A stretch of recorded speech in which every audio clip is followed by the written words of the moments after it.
Hello, this is Pavel, and this is today's brief. I build technology for service companies, and on this channel, I look at what technology changes for business. Not the tools themselves, but changes after the tools arrived. Today, we're going to look at the pattern almost nobody explains properly. Give AI to one person, and the gain is obvious, immediate. Give it to a small team, and it still works well, pretty much.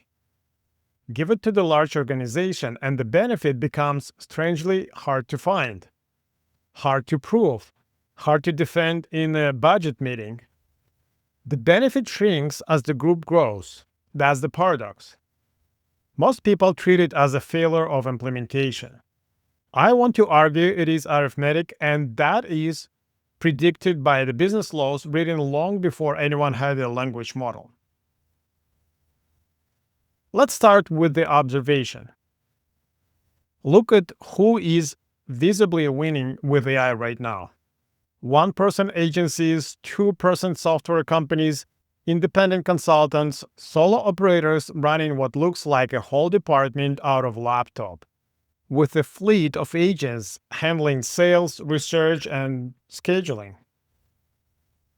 That evidence is real. We can't dismiss it.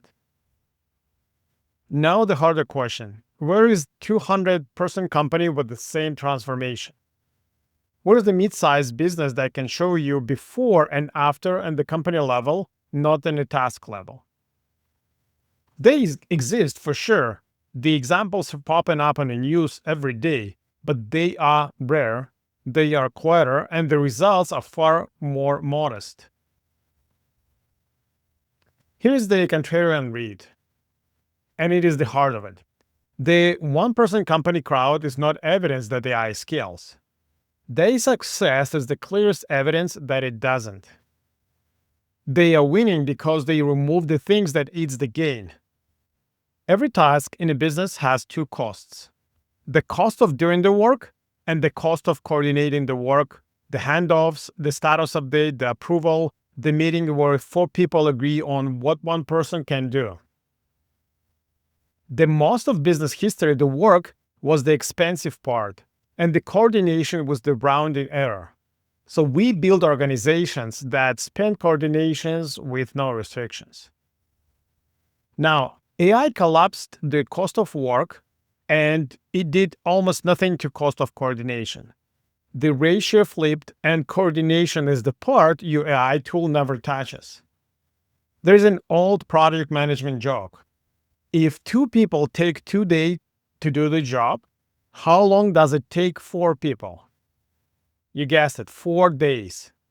That Brooks Law from the mythical Man Month, the book of 1975. Adding people to late projects make it later, because the new people have to be brought up to speed by the people already doing the work. And where is the formula underneath it? The communication path in a group are n times n minus 1 over 2. 2 people have 1 path. 5 have 10. 50 have 1,225. People grow at a straight line. The connections between them grow like a curve.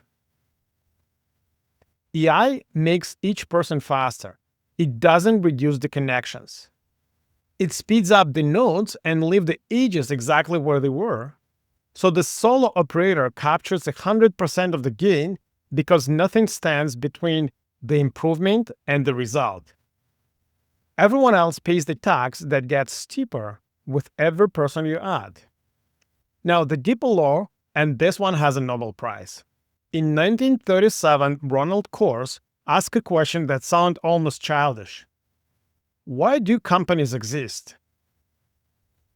Why do companies exist at all? If markets are so efficient, why doesn't everyone just contract for everything, task by task? And this idea continues. You hear it all the time, so that we're moving into single people contract economy. His answer was coordination cost. When it is cheaper to coordinate work inside a firm, than to buy it outside, you pull the work together and you put people on payroll. That one idea explains the org chart, middle management, the approval chain, and the size of almost every company you ever worked for. And here's what matters. The size of the company was never really a strategy. It was an equilibrium, the point where internal communication stopped being cheaper than the market. So what happens when execution becomes nearly free? The equilibrium moves. One-person company runs agency isn't a lifestyle experiment. It is what the new equilibrium looks like at the extreme. Your company shouldn't dissolve into individuals, but the pressure you're feeling is real and it is structural. There's a second reason for a benefit decays, and it has nothing to do with cost. Organizations run on determinism. One person can work brilliantly with a tool that improvises. You ask, it answers. You check it, you correct it, you move on. You are the error correction layer, and a good one, because you have full context of your own work. Now, put the same improvising tool into the process crossing 11 people. You cannot coordinate a company around a system that produces a slightly different result every time it runs. The point of a process is that it behaves exactly the same way today as it did last Tuesday, so the next person can rely on it. Free reasoning, the LLM introduced to the process, is the feature of for one mind and the bug for organization. There is a related trap. AI rises the speed at which work reaches the production, but human review capacity doesn't rise with it. Output scales, verification doesn't. For one person, manageable. For an organization, a queue of unverified work nobody can depend on. So, if the gain dies in coordination, what do you do?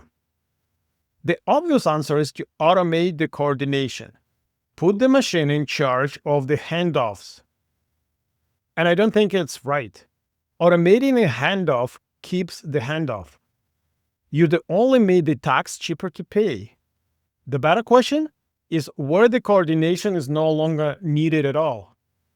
Think about why the work was split in the first place. Jobs were divided into roles for when every step was slow and demanded its own specialists. One person couldn't run intake, assessment, billing, and follow-ups, not because it was complicated, but because each piece took too long and needed a different skill. That constraint is exactly what just disappeared.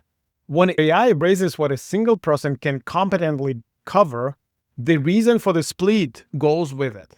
The dispatcher, the technician, the billing clerk, the follow-up coordinator, that division was solving a capacity problem that no longer exists. So the answer isn't a machine coordinating for people. It's one person properly equipped, owning the whole engagement end to end.